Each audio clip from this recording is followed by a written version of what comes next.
একটা সম্পর্ক মানুষ কিভাবে করে এই ভিডিওটি দেখলে বুঝবেন। আমাদেরকে চিনে না, জানে না।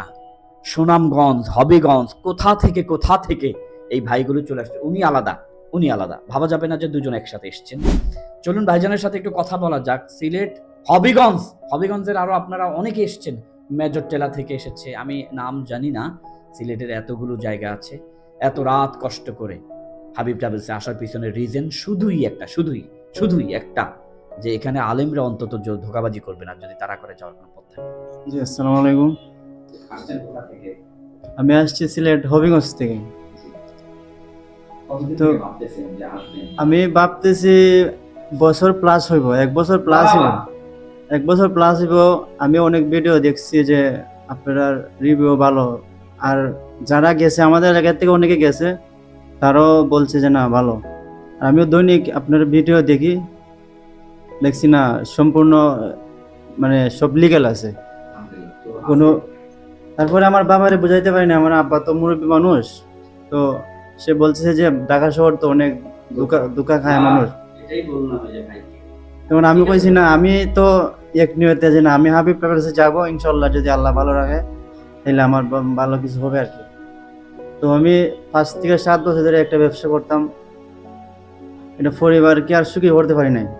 আমি নিচে নেমে গেছি, প্রায় 10 থেকে 15 লক্ষ টাকা মনে হয় আমি পরিবারকে সুখে রাখতে গেছি, নিজে 15 লক্ষ টাকা মনে হয় আমি ব্যয় করে ফেলছি।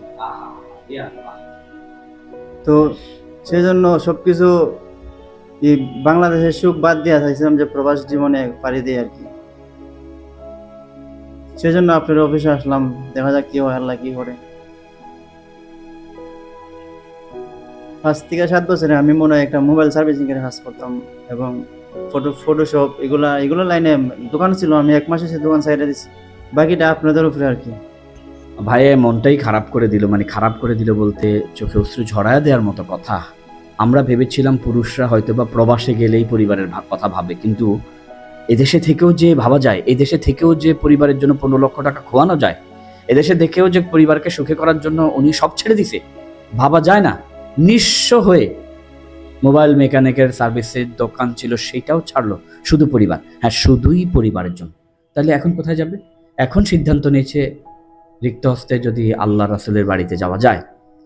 একটা আশায় এসেছেন, আমরা আশাটা সম্পর্কে ধারণা দিচ্ছি। আপনারা যারা ভিডিওটি দেখছেন 100% ইনশাআল্লাহ ভাইজানের টাকা নিরাপদ। আর সবচেয়ে বড় কথা হয়েছে, আমরা আপনাদেরকে দুজনকেই অনুরোধ করবো, আপনারা আমাদেরকে ধোঁকা দিয়েন না।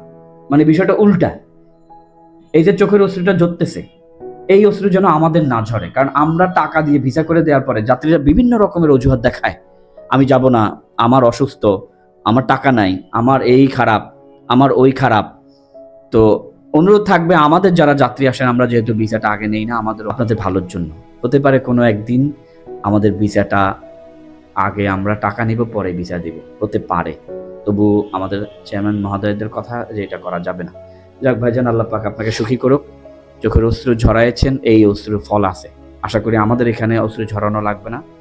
এই ভাইদের জন্য খুব দোয়া করবেন, যারা প্রবাসের জন্য নিজের রক্ত, এই বয়স কতটুকু হয়েছে, এখন মোটরসাইকেল চালাবে, দেশে খাবে ঘুমাবে, কিন্তু পরিবার, এই বয়সে পরিবারের চিন্তা মাথায়। আল্লাহ পাক এই মানুষগুলোকে ভালো রাখুক। ভারাক্রান্ত হৃদয় শুধু বলতে চাই, আপনারা যারা যেতে চান সৌদিতে, আলহামদুলিল্লাহ, যারা ভয় পাচ্ছেন সৌদিতে ভিসা হয় কিনা, প্রবলেম আছে কিনা, এত ঝামেলা হইল না, এটা বিশাল মহাসমুদ্র। আলহামদুলিল্লাহ, এখানে লাখো 33 লক্ষ মানুষেরও অধিক ওই দেশে বাস করেন বাঙালি, যাদের উসিলায় পুরো একটা বাংলাদেশের একটা সাইড হয়তো বা রেমিটেন্স যুদ্ধ হিসেবে চলে, পরিবার চলে।